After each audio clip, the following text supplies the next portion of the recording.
All right, let's go ahead and take a look at what we've got. So go ahead and make sure you're following along. If you need like a notebook to kind of jot down what we're doing as we go, you're more than welcome to do that. And we're just going to go from there. So I bring my cheat sheet over here. Try and get myself all set up so I don't have to like roam around. All right. Is everyone on Zoom signed in and kind of see where we're starting at today? Like I said, if you want to kind of, follow along on the Google form on your own computer, that's great, or just on Zoom or here live with me in the classroom. Okay. All right. And so hopefully you guys, hopefully I have pounded into you guys this idea of, right, ratio and proportion problems are really about organizing the information correctly, right? And once hopefully we can kind of get it set up, hopefully it doesn't feel too hard once we get into just, how do we calculate this, the math part. Okay, so first question. From a total yearly budget of $360,000, the Kimball Foundation spends $30,000 on leasing office space. What is the ratio of dollars spent on office space to dollars spent on other costs? Okay, and so generally with these questions, you always want to ask, is there going to be kind of one step that we need to do before we can kind of do the final step and actually answer the question? And simplify? What does that mean? Okay.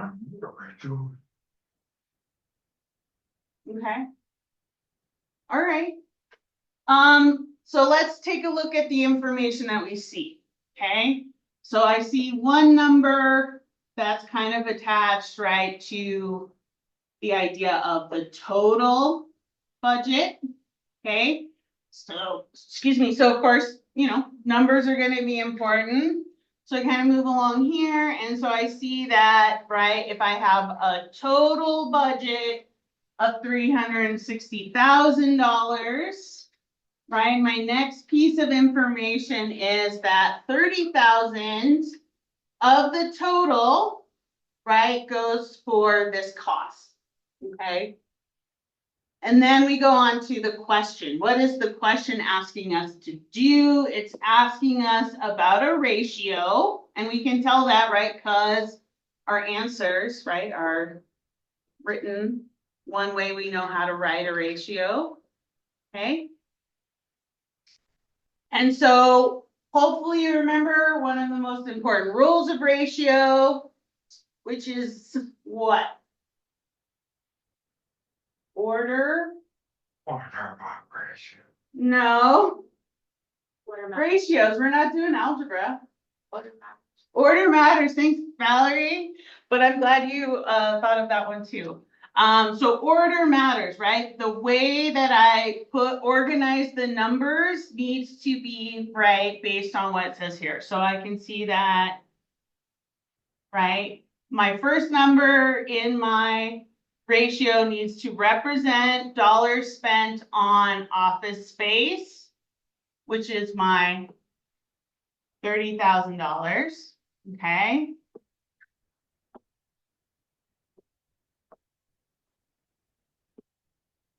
Right. And just kind of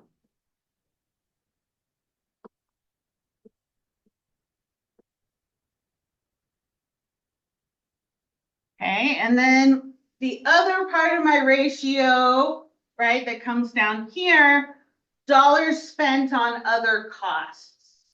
How do I know that number? Is that this number?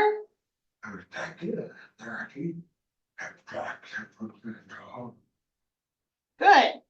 So we don't have this number given to us, but we have enough information because we have the total and we have the other expense that we're comparing with. So we take our total, subtract, and so how much, what do we put on the bottom of our ratio? What number?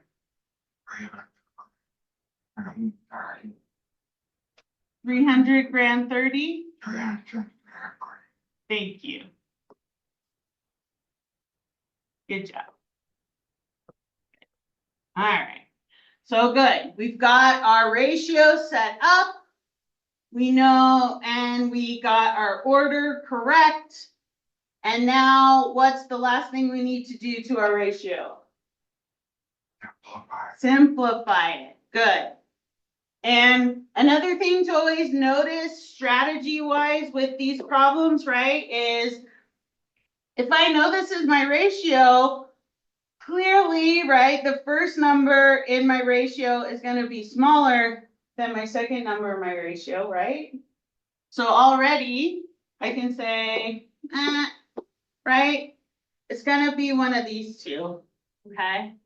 And of course, what does it reduce down to? Does 30,000 over 330,000 reduce to 1/11 or 1/12? 1/11. Good. And you can kind of shave. 33 over 33. We can, right, simplify by dividing a 3 out of both sides. And we get 1/11. Okay, and of course, sorry, it's fine. If we didn't remember this first step, right, if we didn't notice that we needed to do this subtraction step first, then we probably would have gotten this bottom answer, which of course is wrong. Okay. And so, there's certain things you can kind of notice to eliminate certain answer choices as well. But the most important thing is really reading those questions carefully. Order matters, right? So set it up. What needs to be in the top of the ratio? What needs to be in the bottom? Oh, I'm so sorry I didn't see you guys on there. I got excited. All right. Any questions about this first problem? Does everyone feel like you could answer it, or you did answer it okay? I kind of guessed it. I got it right. But Okay. I think I only got 2 answers right. That's okay. And that's okay. These are GED level questions. And you didn't get 112 as the answer? No, because the question says dollars spent on office space to dollars spent on other costs. And if we did it office space to total budget, then it would be 1 to 12. It's showing me 112 was right. Was the answer? Oh my God. I don't know if that was. No, that's a me problem then. I thought we had fixed that last night. I got almost all of them wrong. Oh man. Oops. Sorry. See, even I'm not getting the answers right. Okay. All right. Let's keep going on then. Maybe I'll have one that I didn't mess up myself. All right. So now we have, right away when I look at the number, when I kind of just scan the question, I see 3 numbers. When I scan the answers, I see 1 number. So probably there's going to be a proportion involved here.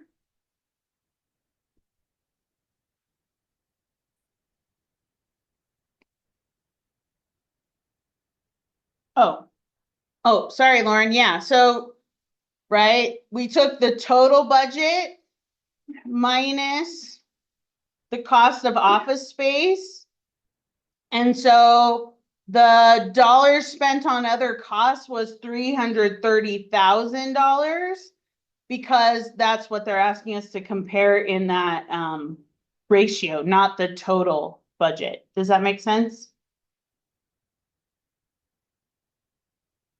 Yeah. So that's why, yeah, if you don't read the question closely, if we were comparing office space to total budget, then it would be a 1 to 12 ratio. So, yeah. Okay. Hopefully that feels better. All right. So same thing, I just always, and on the GED, you would have like a highlighter tool. If that's a helpful way for you to kind of pay attention or feel like you know what you need to pay attention to. So right away, they give us a ratio. We've got union to non-union workers, okay? And they tell me that ratio is 7-3. Order matters, right? So 7 is union workers, 3 is non-union workers. So just in general, based on this ratio, worker type, are there more union workers total or more non-union workers total? How do you know that? 7's greater than 3, exactly, right? So once again, we know that if we need to figure out a number of union workers, it's going to be kind of a larger-ish number, and 3, we're going to have less. So we have 7 union, 2, 3 non-union. Okay. And so the next part of the question, if there are 18 non-union workers, okay, so remember here, order matters in that, right? What's on the top needs to be the same unit. What's on the bottom needs to be the same unit. So my non-workers or non-union folk need to go down here. Okay. And so we know that there's 18. And, right, the question's asking us, based on our ratio, how many total union workers are there? What's the answer? 42, okay? And of course, there's a couple of ways to get to the answer 42. So the tried and true method that's always going to come through for us, right, is to set up your proportion, right? You've got one ratio with 2 parts, 2 different labels, compared to a ratio of similar units, but different numbers. And so if you can set up this proportion, then we cross multiply. Whoopsie doodle. No idea what just happened. So cross multiply 7 times 18. And calculators are really good for this. I would recommend using it. Cross multiply, and then the answer of our multiplication, 126, we divide by the remaining number down here, okay? So 126 divided by 3 gives me 42. Wow. Sorry. I forgot my arrow was turned on, sorry. Okay, that's better. Okay, so cross multiplying and dividing will help you. Does anyone else have another way of getting to 42 besides cross multiplying and dividing? That's fine, because it works. Remember, the other thing we can do is kind of, these are equivalent fractions. If I know my kind of multiples, right? I might say, oh, you know what? 18 is a multiple of 3, right? What do I multiply or divide by 3 to get to 18? 6, right? And so if I do that down here to go from here to here, right, then it's the same leap here to here. So I can just do the same thing on top as what I did in the bottom, okay? So if that's an easier way, it's a way that you could, if it's one of those kind of more, smaller numbers to deal with, but hopefully you guys agree, cross multiplying and dividing is going to always come through for us. And then remember, you can always, you can always confirm that you found the correct missing number for your proportion by checking the cross products, right? Is 42 times 3 the same as 7 times 18? Oops. Oh. Yes, they're both 126. So yes, this is the correct proportion. Okay. And so, you know, we couldn't really use the trick of like, all of these numbers are greater than 18, so we couldn't really rule anything out. But how does everyone feel about these proportion problems? Hopefully they don't feel too hard. I'm sorry, it's kind of off there. There we go. So now my check is off. All right, no questions? No. All right. Okay. So same thing. Looks like I have, right, a ratio, kind of like a rate. And so let's see what we've got. So I have 5 motors in 2 hours, right? So my ratio order matters. So 5 motors, 5 motors per 2 hours. Okay. So hopefully though, what we're noticing here is these aren't numbers like in my previous question. So let's keep going on in the problem. Which of the expressions or problem setups below could be used to find how long it would take the worker to assemble 50 motors? Okay. All right. Why is it A? Okay. What's an expression or an expression problem setup?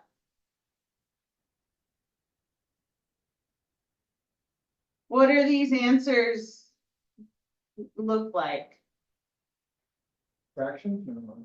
Kind of, but you know, like there's a times here, there's a divide here, right? And so when I try to give you a little bit of a hint, a problem setup, this is one of the types of questions that GED likes to ask. And so it's really like you almost do everything to get the problem ready to go into your calculator, right?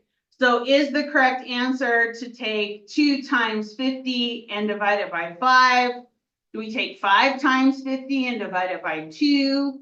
Do we take 5 divided by 2 times 50? Do we take 2 times 5 times 50? Okay. So when the question says which expression, okay, it's saying like basically what do we need to do to get the problem set up in a way that we can basically kind of punch it into the calculator, okay? And so let's use the rest of what we've got. So we need 50 motors.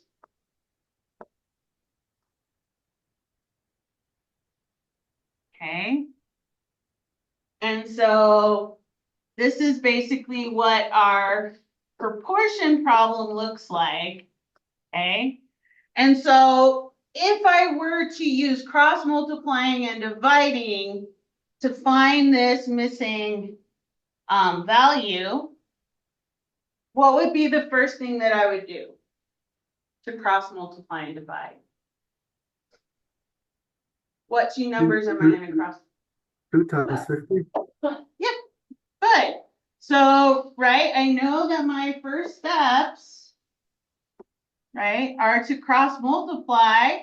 So 50 times 2.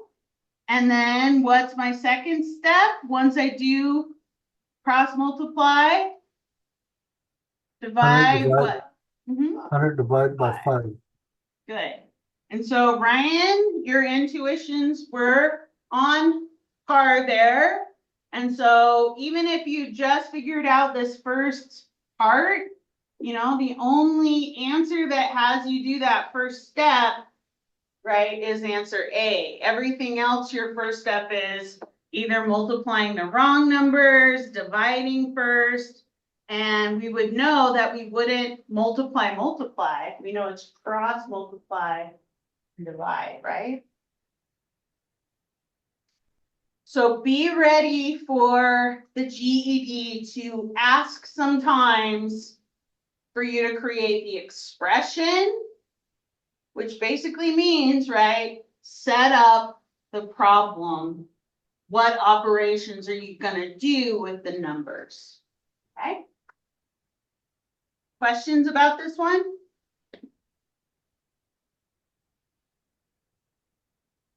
All right.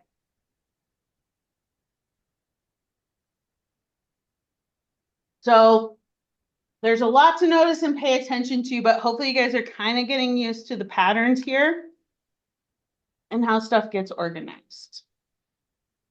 Okay. Gotta make this smaller, just a sec. All right. Okay. So John spent the following amounts of time building a workbench. He spent 2 hours drawing the plans, an hour and a half cutting the wood, 2 hours of assembly, and 3.5 hours of sanding and sealing. So that gives us quite a bit of information. Another thing to expect, right, is that we might get more information that we need or information presented to us in a way that we have to kind of do extra steps to figure out, right, what they want. But what is the ratio? So that's what we're, whoop, sorry.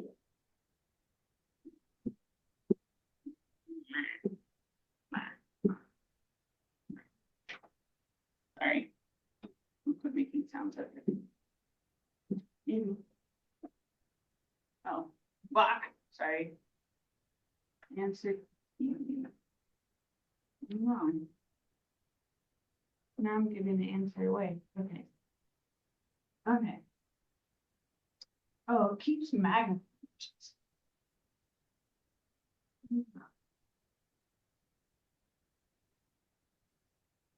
Okay. Well, you can already see the answer. So all the suspense is gone. All of it. But so we need ratio of time spent cutting wood, right? To total time spent on the project. Okay.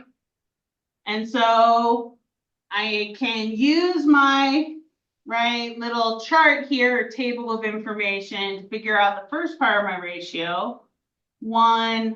And I'm going to use decimals because I think it'll be maybe a little easier. I don't know. And then how do I figure out the second part of my ratio, total time spent on project? Add what? Okay. So can someone tell me the total time spent on the project? 9 hours. 9 hours, good. And of course, if you need to use a calculator, you could do that. So, right, so I have 1.5 hours to 9 hours total. Can we reduce this fraction?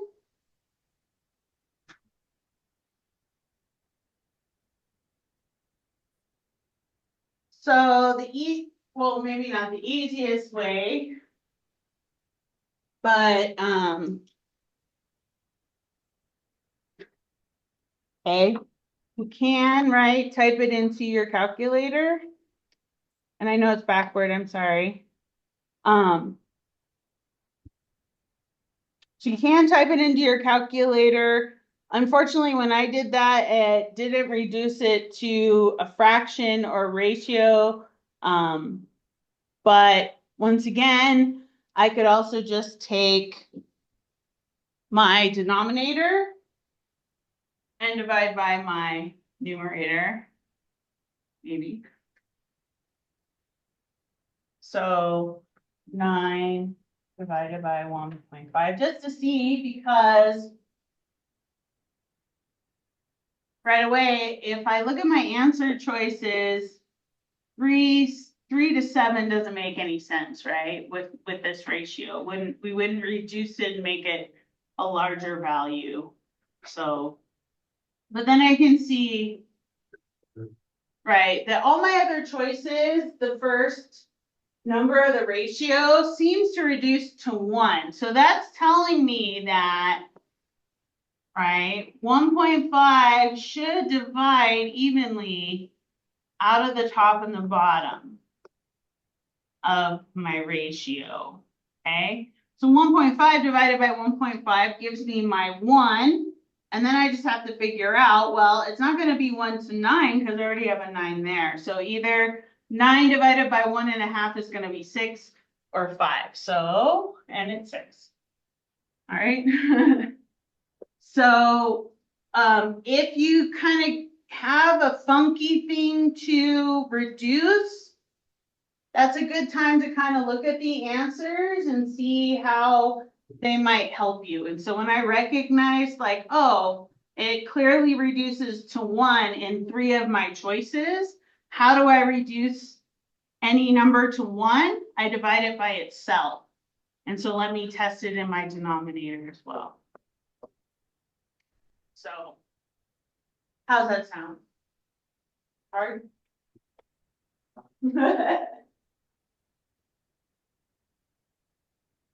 Questions, thoughts, confusions?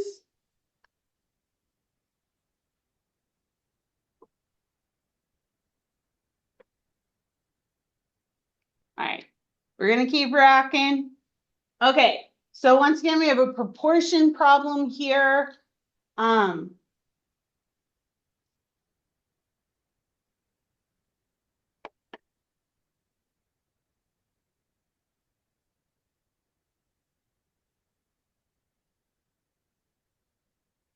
So let's see what kind of information we have. The drawing of the logo is 4 inches. Whoopsie-doo. I'm gonna have to like put like a note somewhere like turn the pencil on, turn the arrow on, something. All right, and of course I already gave the answer, but good. So we got 4 inches wide, 5 inches long. So if the drawing is enlarged so that it's 12.5 inches long, right? So here's our matching units. And the original proportions remain unchanged, okay? And we kind of talked about how enlarging photos, right, is a place where we see this proportion is important, right?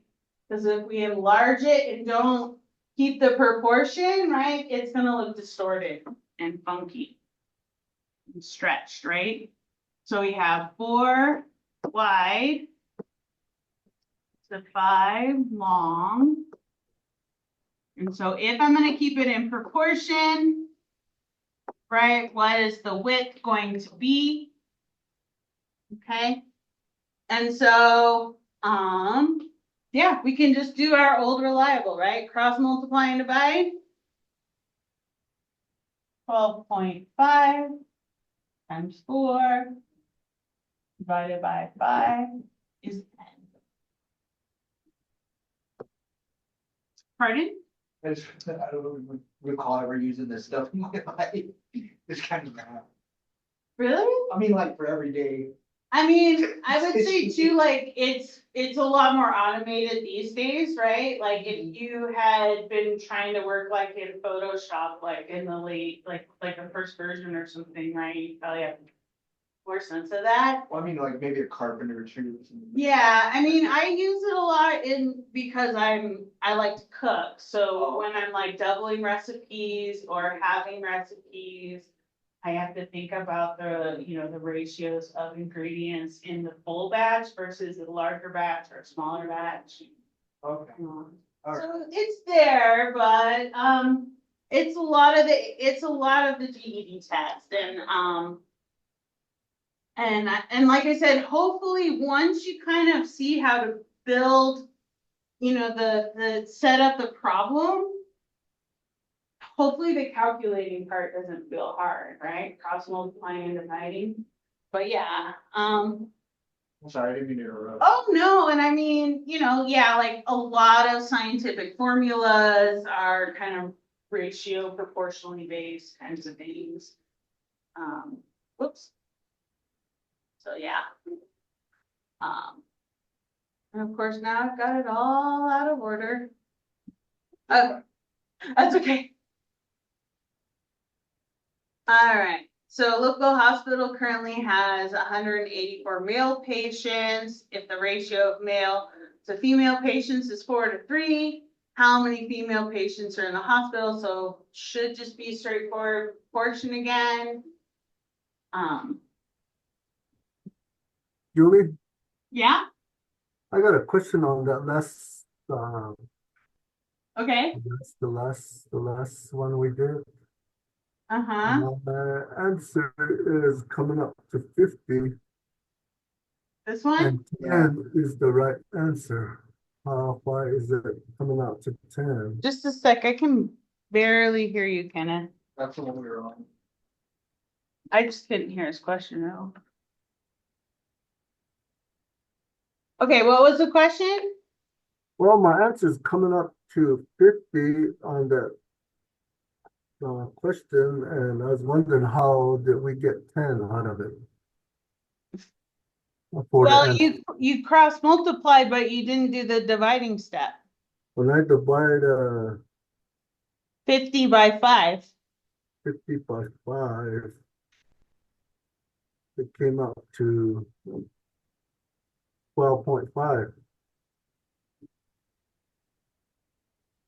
All right, let's run. Okay, I got it, Never Okay. mind. Okay. Yeah. So I think 4 times 12.5 should give you 50. And then 50 divided by 5 is 10. Yeah. No worries. Thank you for slowing us down. And I'm sorry, I keep messing up. Said 4 times 5 divided by 12.5. No, I mean, 4 times. 4 times 12.5 divided by 5. Divide. Yeah. All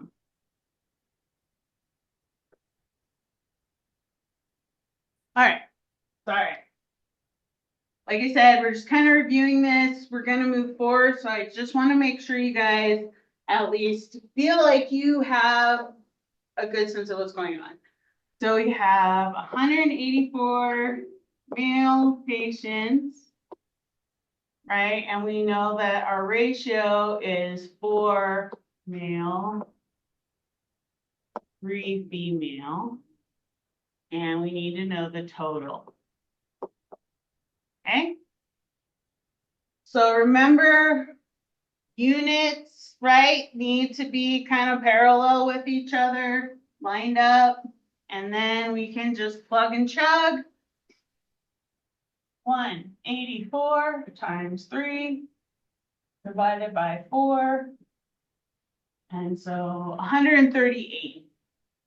Okay?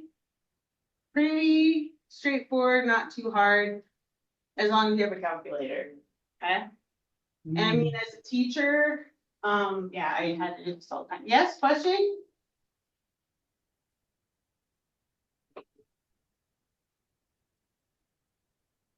So you just, you multiply the last number on the 3, you said? So cross multiply, right? So 184 Times 3. times 3, and then divide whatever's the remaining number. Okay. So there should always be 2 numbers diagonal to each other, and the other diagonal is where one of the your unknown is. Okay. So multiply on the diagonal with the 2 values in it, and then the remaining one is what gets divided into whatever the total is being used. Okay. So multiply on the diagonal, and whatever the remaining number is gets divided into that. Okay, I actually had to learn how to do this one. I might have remembered from last year, but I totally forgot. But this next one, I got it now, I think. So that's good. I feel good about it. Okay, let's take a look here.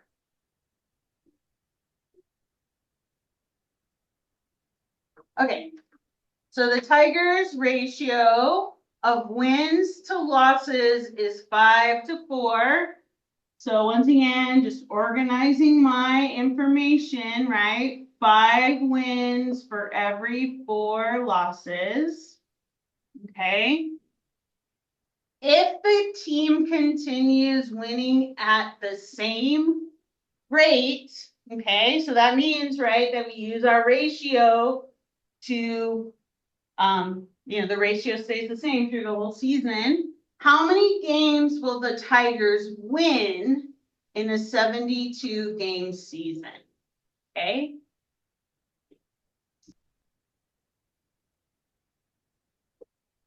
So can we just set up a proportion and find a missing amount? Or do we need to do something else first? Do we have the same kinds of units here? So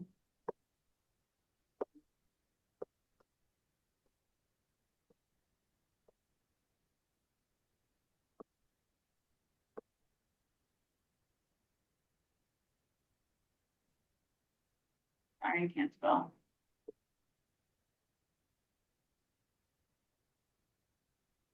What does 72 represent? Does it represent wins?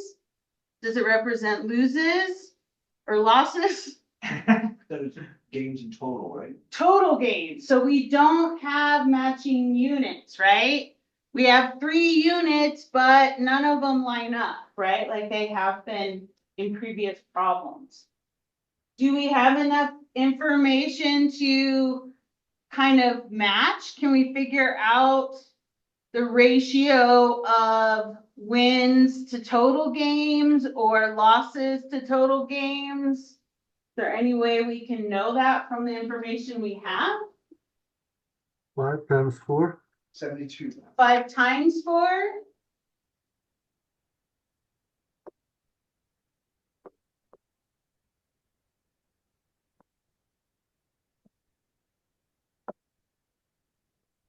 So, Kenneth, you think we should multiply?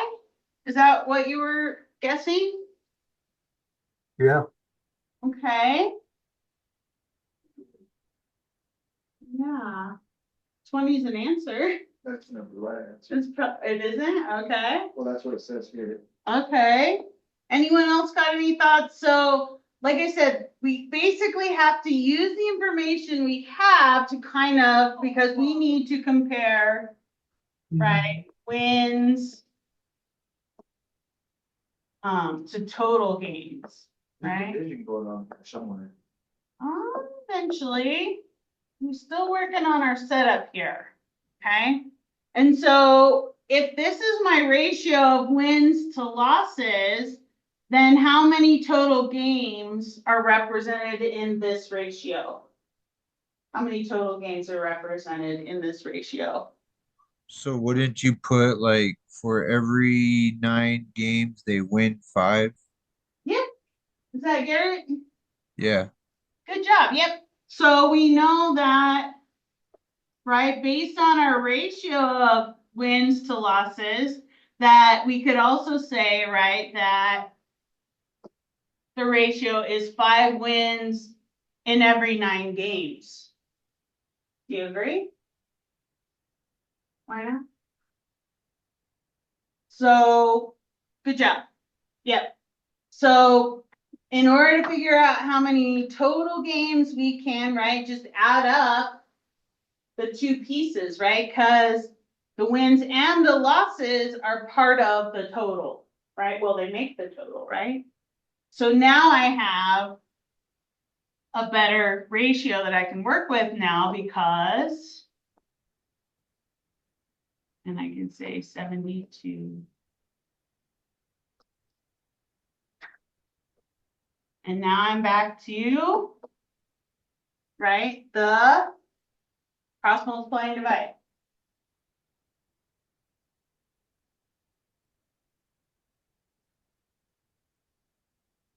72 times 5 divided by 9 gives me 40. 40 wins, right?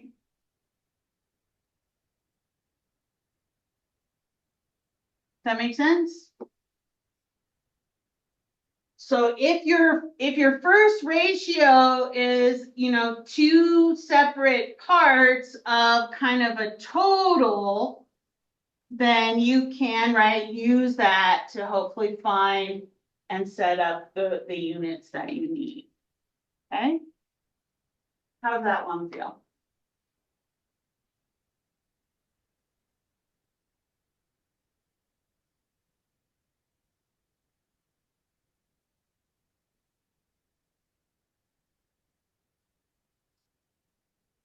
All right. Thanks for hanging in there with me, guys. Like I said, I want us to hopefully feel pretty good about these. It's hard. It takes a lot of I can. you like what? Algebra better? Well, it is still algebra. You want me to set it up like algebra? I like you. I'm married. Yeah, I know. I wish I could find you guys a real math teacher. I'm sorry. All right. For every $8 in their budget, they spend $3 on food. So if their weekly budget is a total of $704, how much do they spend on food each week? Okay.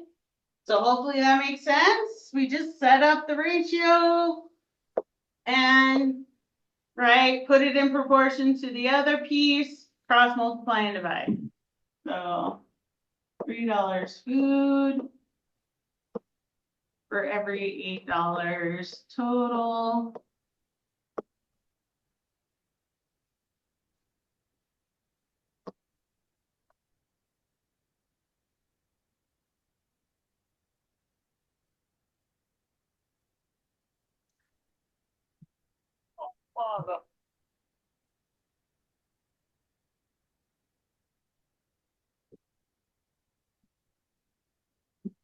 Oops.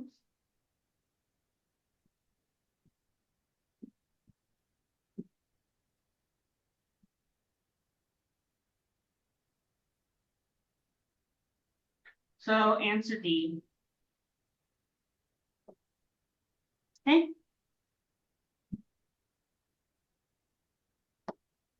Questions? I know I went fast on that one.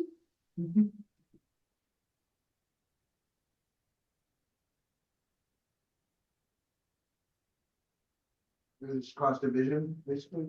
Well, multiply first, right? 3 times 704 and then divide 8. So we're multiplying first, dividing second. Okay?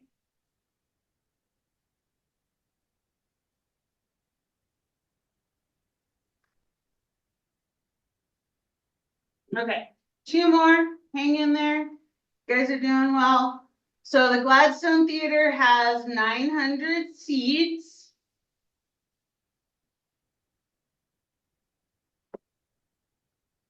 At a recent show, the ratio of tickets sold to tickets unsold was 11-1.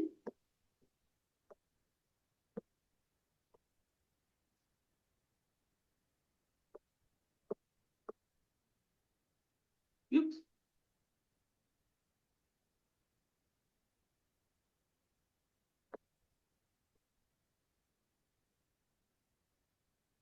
Okay. And just like with our games, right?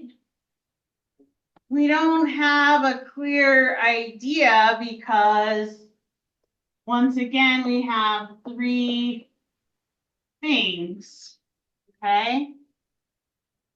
And so it looks like, right, we need to figure out sold to total instead of sold to unsold. So how did we figure that out? 8, 11, 1, 12. Good. So we actually know, right, that we have 11 sold seats for every 12 total seats.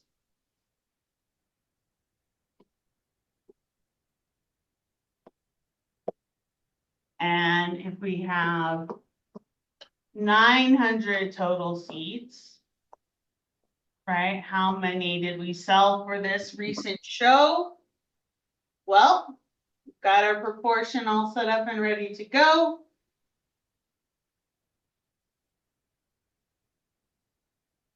$900 times 11 divided by 12. And so 825 of the seats were sold at the recent show. Okay. And like I said, there's definitely other ways to kind of figure it out, but that's going to be a really tried and true method. If you can set up that proportion and solve for that missing value, it really, especially when you have a calculator. And I don't think you would have a question like this with the non-calculator section. So thoughts, comments? So just have to really pay attention, right? Are the units that I have part of, right? And what units do I need to make the comparison to make that proportion, okay? All right, last question, I promise, and then we'll move on. Okay, so this is kind of a social studies style question you might see. So the county maps scale reads half an inch equals 60 miles. Okay. So that's the ratio of distance on the map to distance in real life. Okay. If on the map, the towns of Lakeview and Riverside are 2 3/4 inches apart, what is the actual distance in miles between the two towns?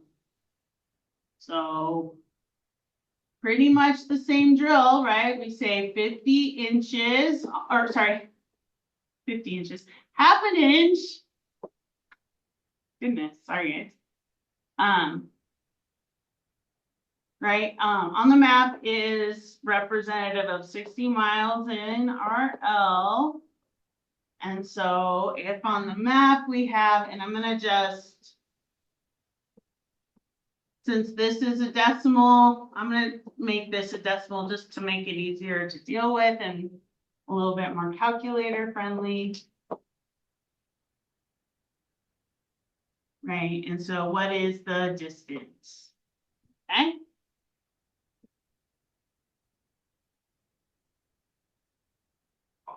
Yes. I just noticed. Second answer. Oh, thanks. One of my favorites. I wore it for Robert, but unfortunately his daughter's not feeling good today. All right, cross multiply and divide. And our answer is 330 miles. Okay, there's a couple other ways you could kind of think about it. I mean, you have 2 almost, right? 3 inches, 3 inches would be 180 miles, or, right? 3. Oh, yeah, that's 330. yeah. Yep, 330 is our answer, Kenneth, when we cross multiply and divide. Yeah. Do you want me to do it in the calculator again?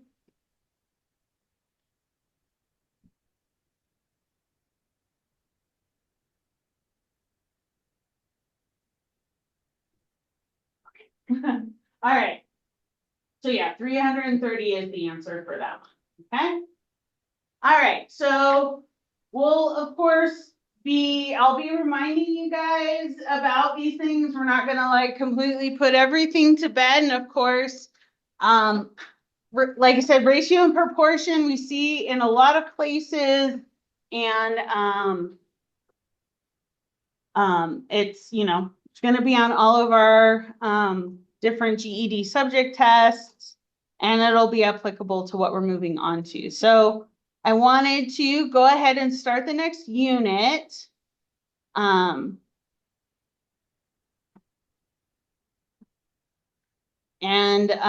didn't do a good job of organizing this unit, so it's a little funky. It's a little bumpy at the start, but we're gonna get there. So don't just, if it feels like we're skipping stuff, it's because we're going to, and don't be, trust me. All right.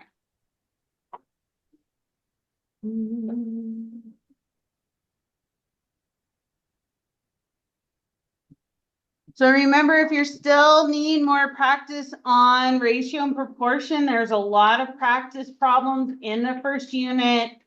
There are answers at the end of the unit, so you can go back and check your work. And so if you're still feeling like you need that practice, please go do it. Okay. But we're gonna start our next unit on percents.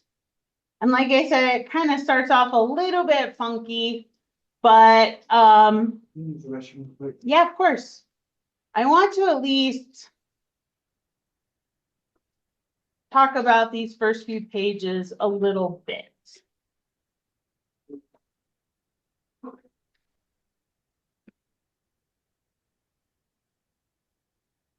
Okay. So this is your packet. This is page 35, I think. Actually, let's see what number. Oh, actually 32. Sorry, 32.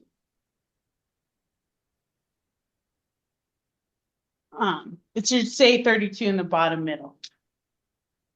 Don't only pay attention to those numbers. Okay.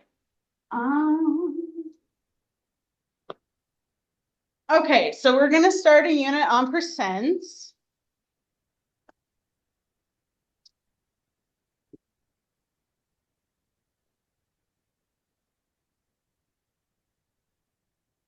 And so starting this summer, we began to look at the 3 ways that we can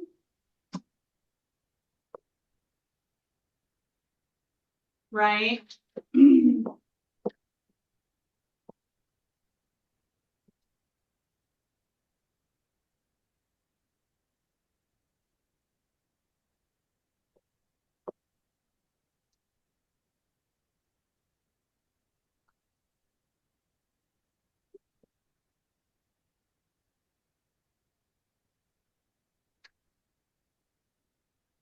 so we can use a percent, a fraction, or a decimal to represent values that are less than 1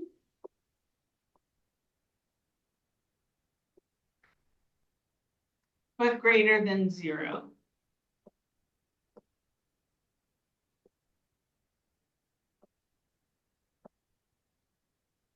So because of that, and you guys might already kind of be aware of this, but because of that, we can also basically for these values, right, in this range of numbers, right? We don't have a whole, we have part of a whole, but not 0. Okay. We can represent it as a percent, a fraction, or a decimal. So that any one of these forms has an equivalent form as a fraction, as a decimal. And so we were kind of doing that, right? Already in our warm-up problems using decimals instead of fractions, because it's easier to type into the calculator. Okay.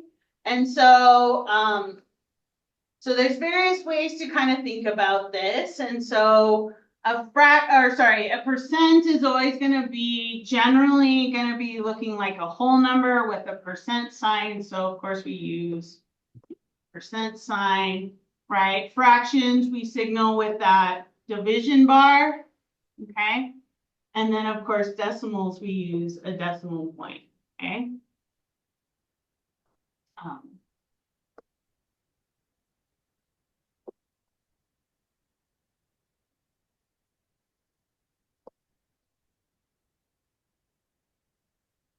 okay. And so because of that, because of kind of how each of these forms kind of take shape and forms, like I said, there's an equivalent form happening. And so if we have a percent, like 40%, and we want to change it to a fraction, then we think of 40% as the fraction 40 out of 100, right? Because of this, right, in percent language, right, 100% equals 1 or the whole, right? In a fraction, we would have a number getting up to 1, right? And then, of course, for a fraction, or sorry, for a decimal, we have the number 1, right? Representing one whole, okay? And so we can always think of a percentage as that number, that's the percent out of 100. And then we just follow our rules of fractions and simplify or reduce it to simplest form. And so 40% is equivalent to 2/5. Those both represent the same value in this range, okay? Sometimes we might need to think about it as a percent. Sometimes we might have to think about it as a fraction. And so I know I'm not saying a lot here, and I'm talking a lot. Is anyone lost or confused about anything I'm trying to explain here about what these three things represent, kind of how we represent them in math language, those kinds of things? Percentages are hopefully something you probably encounter a little bit more in life than ratios and proportions, but they actually are. So you can always think of a percent as, right, a ratio of whatever the percent you have out of 100%. Okay. So yes. Questions? Okay. I'm gonna get rid of my notes. Is that cool? Hey, wait. There's an undo button. There's an undo button. All right. So, so the rest of this kind of introductory stuff has us kind of look at how we go from percents into the other forms, okay? If you know anything about percents and decimals and their relationships, right? Because a percent, right, is, even though we're writing it as 25, like a whole number, what we're really saying is, right, once again, 25 hundredths, 25 out of 100. Yes. Chris, Oh, yes. Absolutely. Glad you could make it for a while. Yeah. And so you take your percent, right? And because it's kind of representing a whole number in its percent form, the decimal's here, and you just move the decimal 2 places to the left, drop your percent sign so that 25%, its decimal equivalent is 0.25. Okay, right? 20, a quarter of a dollar, 25 cents, a quarter. Okay.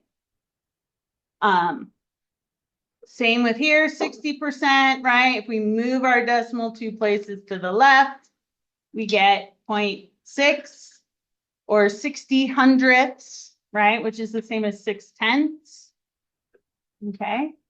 we have 7%, then we kind of have to add a placeholder 0. And so, right, 7%, 7 out of 100. Take care, we'll see ya. Becomes 700, right? 0.07. And you can even have 0.5%. 0.5% is not very much, right? It's 0.5 out of 100. And so 0.5% is the same as 5 thousandths. Okay. So the numbers in the percent are going to look similar to the numbers in the decimal form. It's just right that the decimal form will have the decimal, percent should have a percent sign. Okay. But hopefully you guys are beginning to kind of see and make these connections between the fact that they have kind of these equivalent forms. Are there any thoughts or confusion, questions? Hopefully this isn't confusing to anyone. I gotta leave in like 10 minutes, but you said there was a book I needed. Oh, Sorry, I didn't. you don't have this workbook? No, I remember you saying we need to come pick one up and I haven't been able to get in. No worries. Let me go grab one.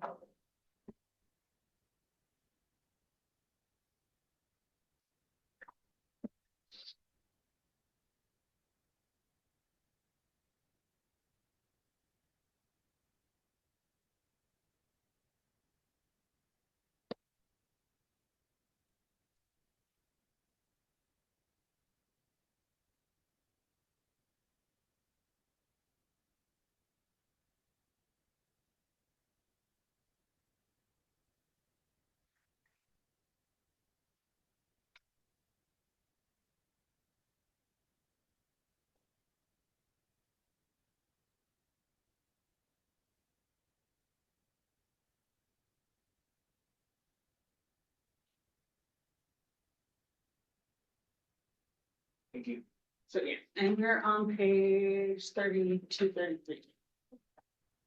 All right. Okay. So like I said, sorry, it's a little bumpy. You can definitely go through these activities on your own. This kind of has you do it from the opposite direction. I'm not going to work on that too much right now. But you're definitely welcome to look through these pages. This is page 34. And then on page 35, kind of have a nice chart here to kind of help you kind of see those equivalents, and you'll kind of get used to hopefully working between those a little bit. But the next page 36 gives you instructions about how to convert between the 3 forms with your GED calculator. And so that's really helpful as well. And so we'll be practicing that too. We can do that a little bit later. I'm not gonna worry too much. Sorry. Like I said, I did a bad job here. What I want to do is in the last bit of class, I want us to go to page 39, please. Okay. So I'll give you guys a sec to find that. And like I said, I'm sorry that don't be nervous that we're skipping a bunch of stuff. If anything, hopefully makes it feel good. Okay. So in our previous unit, when we worked with ratios, we had to deal with 2 numbers. When we dealt with proportions, we had to deal with 4 numbers. Percent problems generally have 3 parts, but you can also think of them as having 4 parts. But so when we work on math problems that include percents, right, we have the percent, the whole, and the part. Okay, so generally, if we have, like I said, so we'll usually be given 2 of the 3 parts, and then we'll have to use the 2 pieces of information we have to find the third part, okay? So just like we organize ratio and proportion problems so that we can match our units and make sure that we've got our ratios in the right order and our proportions set up correctly, okay? We're always looking for these three parts. So 25% of $100 is $25, okay? So the percent represents, right, a portion of the whole. Now, this first example is a little bit funky because our whole is the same as 100%, but so we'll always have a whole, and generally, right, if our percent is less than 100, then the part is always going to be a smaller amount than the whole, okay? But the order doesn't necessarily matter, but we're always going to have those three parts. 15 is 50% of 30, okay? And you can see this little tip here, whole, it's always, right, following that word of.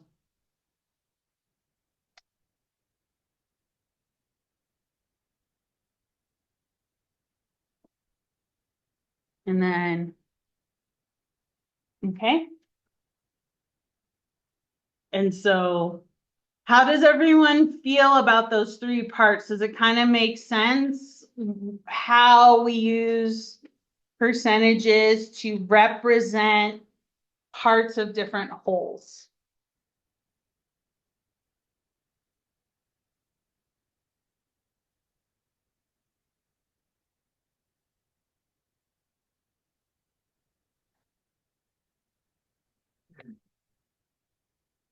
All right, let's look right here.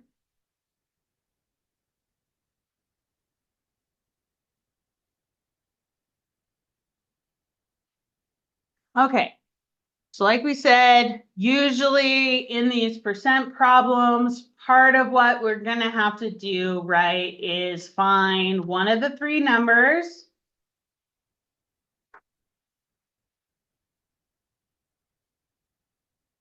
Right, when you know the other two, okay? So example 1 says, find the part when you know the percent and the whole. So here's our question, right? What is 18%? And of course, the percent is always easy to recognize because it has a percent sign with it, right? And then we see our of kind of signal term of, right? 50%, okay?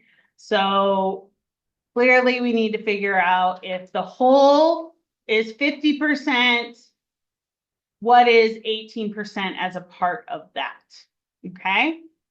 And so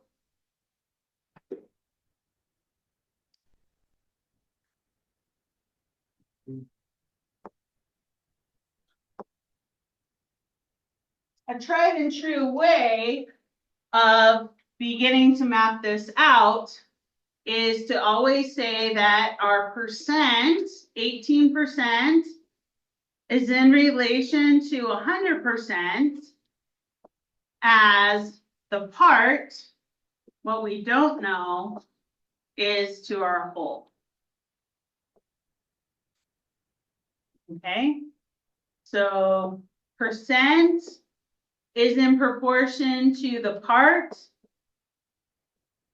and the whole is in proportion to 100%. Okay, because we always represent, or the percent is treating the whole like 100%. Okay, so now hopefully this looks familiar. We have a proportion, and so setting up this proportion is, once again, always an easy go-to when you're dealing with these percent problems. Okay, so I set up my proportion, and then I cross multiply and divide.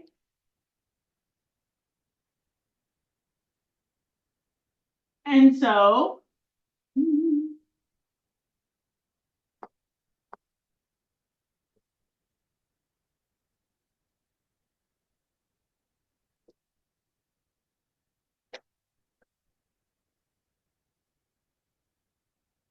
I know that 18% of 50 is 9. Okay, if 18% is to 100%, as 90 is to 50. Or Louis? 90 is to 50. Sorry, yes. Yes, Kenneth. Yeah, I just times 50 by 0.18 Mhm. 9 to Yep, and you are cutting out the middle person. You are cutting out this proportion. And yeah, yep, you're doing that much more efficiently. And so we're getting there. And if you already know how to do that, that's perfect. Did you guys catch what Kenneth was saying? So of course, this is kind of the long way, but like I said, it can kind of be our old reliable if we're like brain, explodes or something. But you're right. If you need to figure out the percentage, right? If we need to know the part and we know the percent and the whole, there's yes, definitely other ways to do that. And so because 18% is the same as 0.18, right? Okay. I can take my percent, convert it into a decimal, and then multiply it by the whole, and I'll get the same answer. Okay, so that's the shortcut, definitely. Take your percent, turn it into a decimal, and then multiply by the whole to get the part. Okay, and so, you know, if you're shopping and something's 50% off, right? You look at the price tag and basically cut it in half, and you know your sale price. Yes.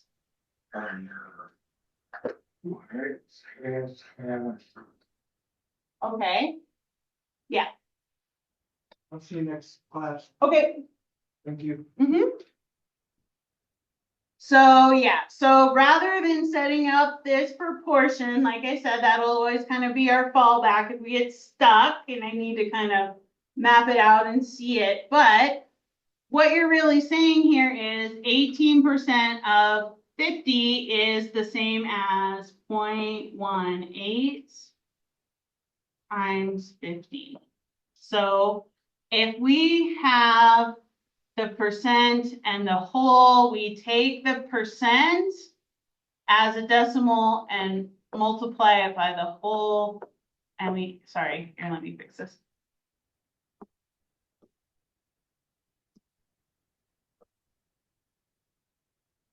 So Kenneth is right. Percent times whole equals part.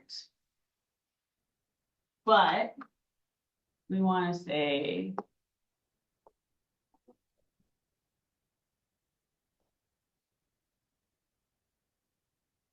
if we put the percent in decimal form, then it's really easy to use to calculate using our calculator. Okay. So good. So we're getting there. Thanks for sharing, Kenneth. And so yeah, don't get too intimidated by the proportion, but it is very helpful. Okay. All right. So our next situation here, and just go through the rest of this here. And then we'll get back to it. Did you get it that second time, Ryan? Yeah. Okay, good. So now we need to find the percent when we know the whole and the part. So what percent of 75 is 15? So once again, I could set up the proportion. It's just that my unknown is different now, right? I don't know percent out of 100 is the same as my part is to my whole. Okay.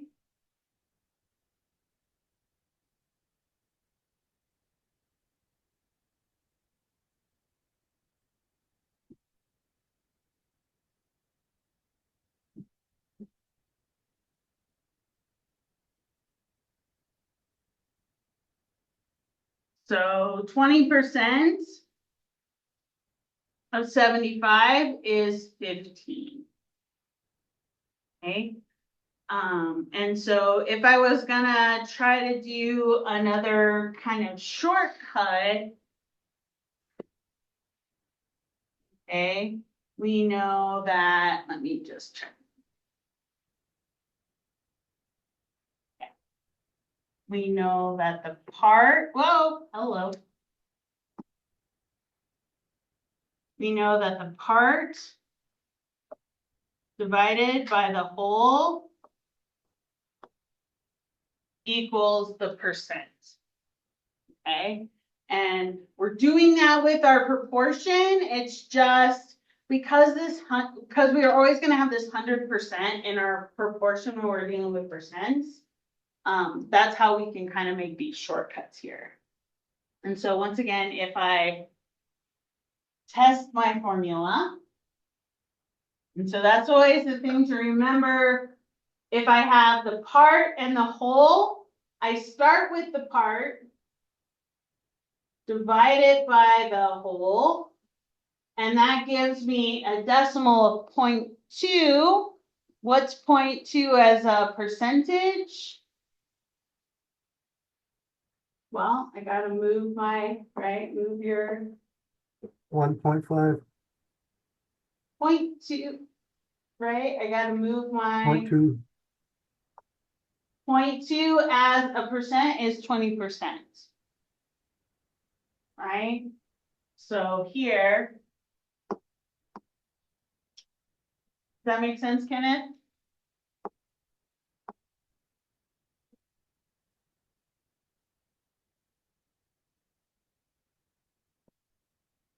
So when you do this, the answer that the calculator is going to tell you is the decimal form, and then you just have to take your decimal, right? Since you're going from decimal to percent, that means we're going to take our decimal point, move it 2 places to the right.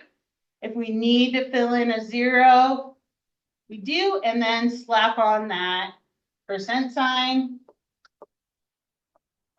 The decimal goes away. And so 0.2 or 0.2 is the same as 20%. Okay. So what percent of 75 is 15? Here's the whole, here's the part. Part divided by whole will tell us the percent.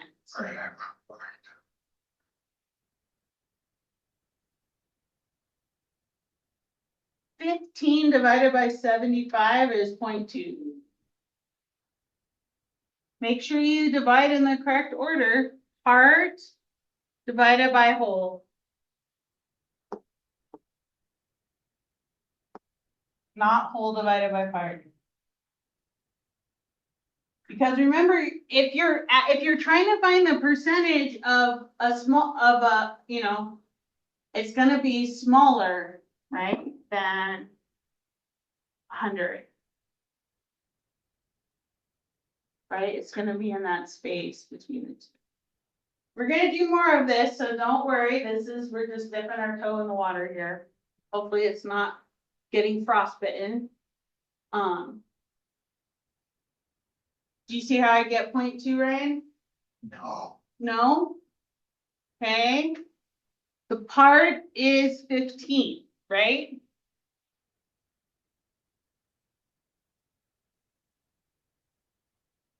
So part divided by whole gives me 0.2.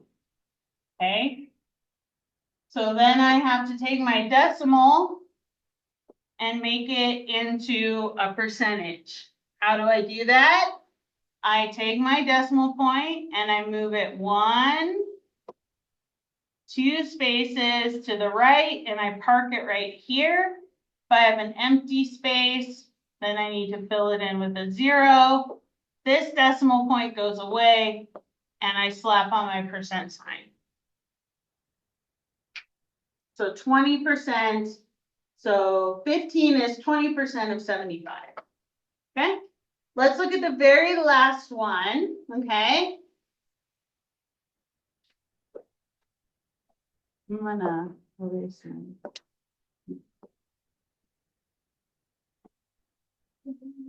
Okay, so here's our last kind of missing piece. Oh, I'm sorry, here, let me fix that. Julie, I have a question on that. Uh-huh.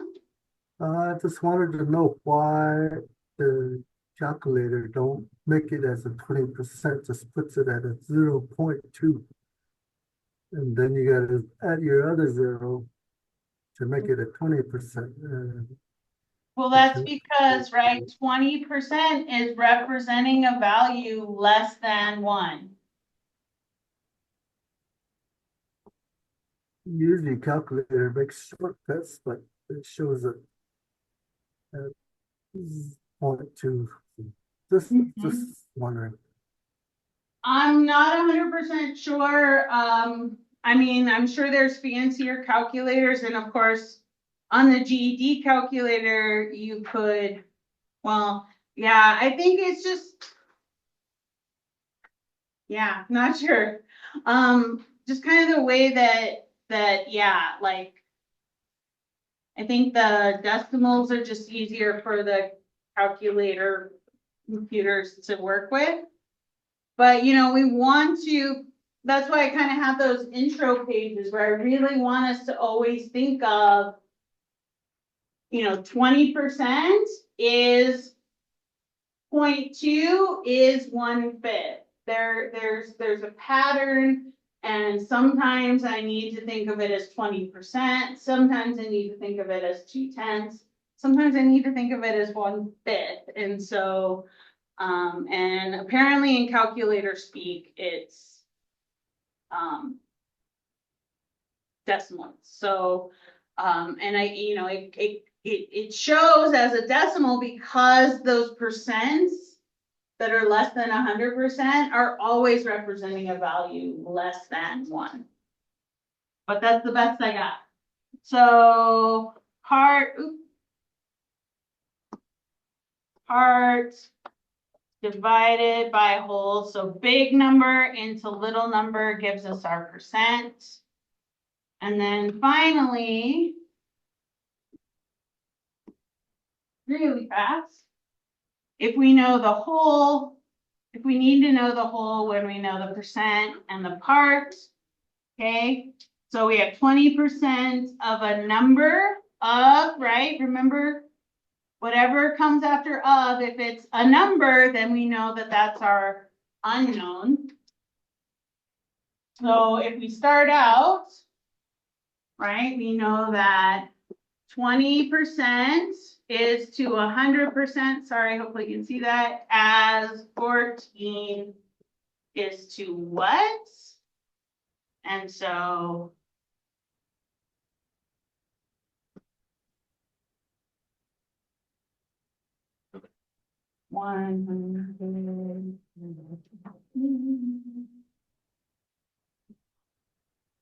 is 70. Sorry.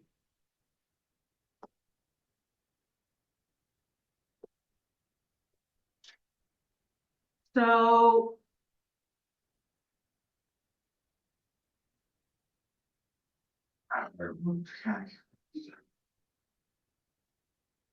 huh? Okay, you see the proportion that I set up? Okay. So cross multiply and divide. 14 times 100 is 1400 divided by 20 is 70. Okay. Okay.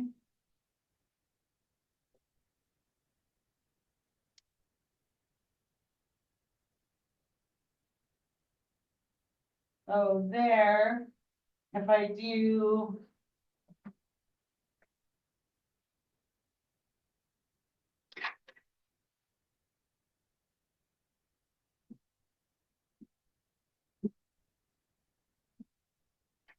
What I did.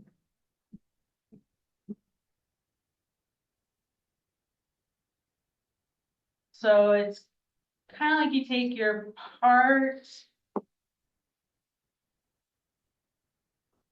times, let me see that.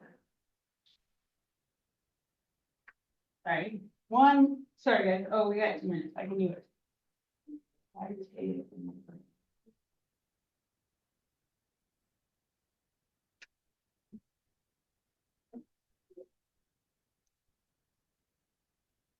Sorry.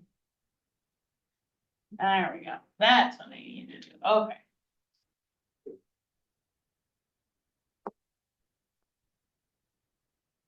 So when we kind of simplify this final piece, we take the part, divide it by the percent, and that gives us the whole. But remember that for each of these kind of formulas, use the decimal form of your percent, right? So if I take my part 14,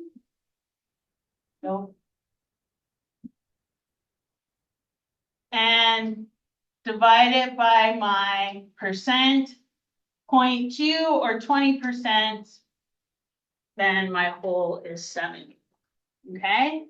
So, like I said, if you get, don't feel, if you can memorize this or if you already knew these pieces, this is kind of the fast cut. Now, these aren't on your formula sheet, but you can always go back to the proportion to kind of ground yourself if you're feeling like kind of cutting out the middle steps is getting you confused. But the biggest takeaway for today as we move into our percent unit is percents, right, are representing these values less than 1, greater than 0. And when we deal with percent problems, we're going to have a percent out of 100, right, compared to the part of a whole.